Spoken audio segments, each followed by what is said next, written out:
내가 구인사에 인연이 돼서 불교의 기일을 하게 된 거니까 뭐 따로 내가 다른 절을 다녀서 다른 절에서 어떻게 하는지는 잘 모르죠.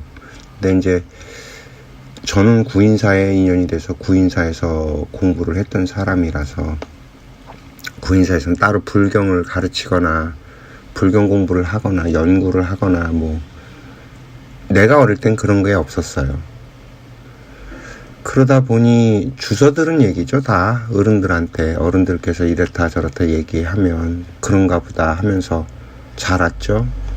조사스님 돌아가시기 전에 1대가 조사스님이고 2대, 3대, 4대, 3대까지는 그냥 그대로 간다고 하셨고 4대는 밖에서 오신다고 그러셨어요. 4대 큰 스님 얘기죠. 이제 종정이 되시는 분이 2대, 3대 큰 스님까지는 절 안에서 나오고 4대는 밖에서 온다. 머리 깎은 사람이 아니라 머리 기른 사람이 온다는 얘기를 해놨다고 해요. 그렇게 들었고 이제 일단은 지금 3대 큰 스님까지는 그 법통이 그대로 이어져서 간다고 하셨는데 제가 이제 조사 스님은 살아서 뵌 게 아니니까 잘 모르겠고 근데 이제 들은 얘기로 놓고 보면 굉장히 엄하시고 호랭이 같았다고 그러고 2대 큰 스님은 중생들한테는 참 자비로우셨던 분이었어요. 그러니까 하루에도 몇백 명이 와서 친견을 하고 하는 걸 다 받아주시고 들어주시고 중생 근기에 맞게 설명해 주시고 풀어주시고 법을 주시고 그 이제 3대 큰 스님이 대신 도용 큰 스님 같은 경우도 푸는 방법이 다른 거예요. 그러니까 조사 스님이 푸는 방법이 달랐고 2대 큰 스님이 푸는 방법이 달랐고 3대 큰 스님이 푸는 법이 달라요. 똑같이 같은 법통을 이어받고 2대 큰 스님, 3대 큰 스님도 조사 스님 같은 도력을 갖고 계시다고 하는데 풀어서 가르치는 방법이 다 다르다는 거죠. 이 얘기는 깨달음도 다 다르지 않을까? 라는 생각이 들어요.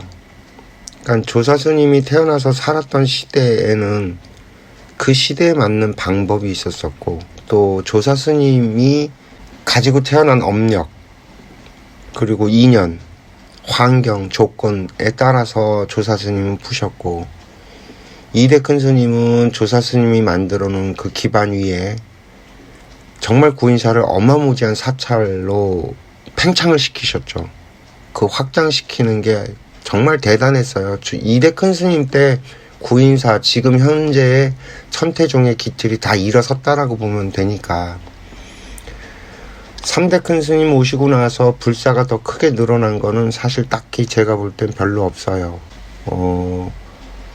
있던 것에다가 자꾸 뭔가를 더 붙이는 거지 기틀을 만들고 확장을 시키고 하는 거는 아닌 것 같고 유일하게 도용 큰 스님이 이제 종정이 되시고 나서 금강불교대학교 기공식을 제가 참석했던 적이 있는데 금강대학교 얘기는 다음 편에서 얘기를 하기로 하고 제가 오늘 드리고 싶은 얘기는 부처님의 모습이 다 다르고 부처님의 펼치시는 방법이 다 다르다.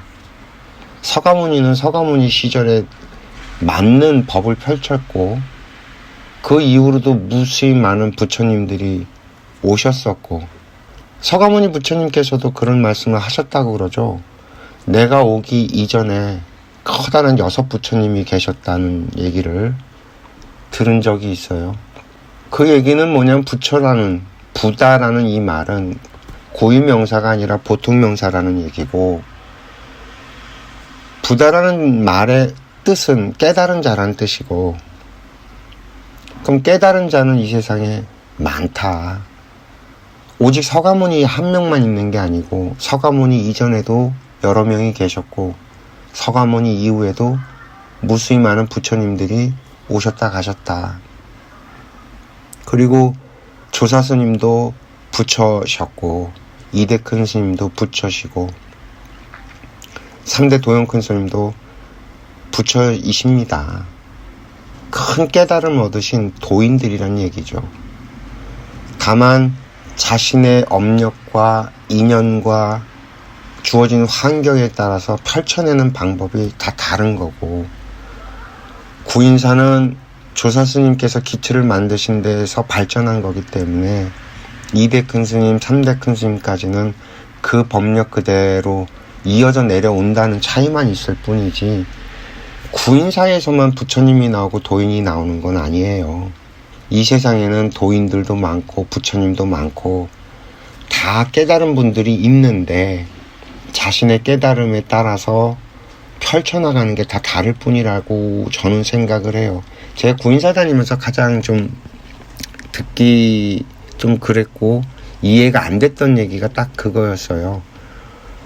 구인사만이 마치 뭔가를 할 수 있고 구인사만이 마치 정이고 하는 것 같은 얘기들을 들을 때면 좀 그게 잘 이해도 안 됐고 늘 걸렸거든요.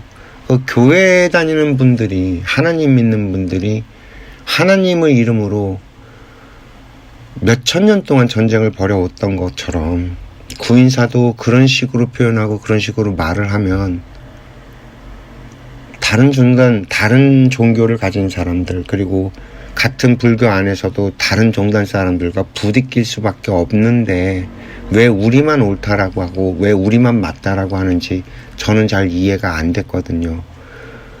구인사에서 큰 스님들이 그런 말씀하신 적은 없는 것 같아요.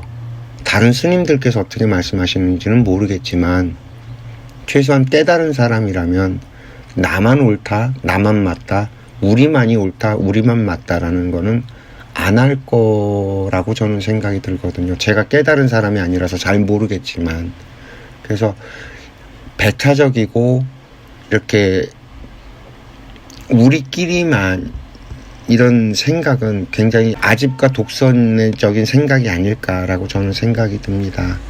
그래서 다양한 얼굴들의 부처님들을 봤으면 좋겠어요. 도영큰 스님께서 어떤 비구니 스님 돌아가셨을 때 그 비구니 스님께 돌아가신 영정에 3배 인사를 드리는 걸 보고 다들 놀랬다고 하거든요. 그리고 나서 이제 다들 아셨던 거죠. 그분도 깨달으신 분이셨다는 걸. 뭐 이런 얘기를 저는 또 전에 들었거든요. 이것처럼 이 세상엔 우리가 모르지만, 그리고 꼭 깨달았다고 해서 다 추앙받고 존경받고 뭐 이러는 건 아니겠죠. 하지만 아르마리가 열리고 아라한 계열에 가고, 그래서 그 도가 통하고 법력이 열린 그런 분들은 이 세상에 많을 거라고 저는 생각이 들고, 그런 다양한 가르침들에 굉장히 좀 탄력 있는 수용적인 생각을 가졌으면 좋겠어요. 꼭 구인사여야 된다라는 건 저는 아집이라는 생각을 해요. 사실 이 세상을 운영하고 돌아가게 만들고 경영하는 사람들은 우리 구인사 신도들이 아니고 그냥 우리가 일반 사람이라고 하는 분들이거든요. 윤석열 대통령도 그렇고 문재인 대통령도 그랬고 전 세계의 대통령들, 나라를 운영하는 사람들, 그리고 기업을 운영하는 사람들 전부 다 우리 종단 식구들이 아니란 말이죠. 근데 그런 사람들이 큰 힘을 갖고 이 세상을 운영하고 살아가고 있는데 꼭 구인사여야만 된다라는 좁은 생각 갖고는 저는 더 이상 구인사가 발전할 수 없다고 생각을 해요. 좀 더 열렸으면 좋겠어요. 그래서 다른 모든 것들을 받아들이고 수용하고 같이 협력하고 같이 연구하고 같이 발전해 나가는 이런 스탠스를 취해야지만 우리 구인사 신도들이 사회적으로 존중받고 인정받고 인격적으로 대접받고, 그리고 구인사가 더 발전하고 확장되어 갈 수 있지 않을까, 그런 생각을 해봅니다.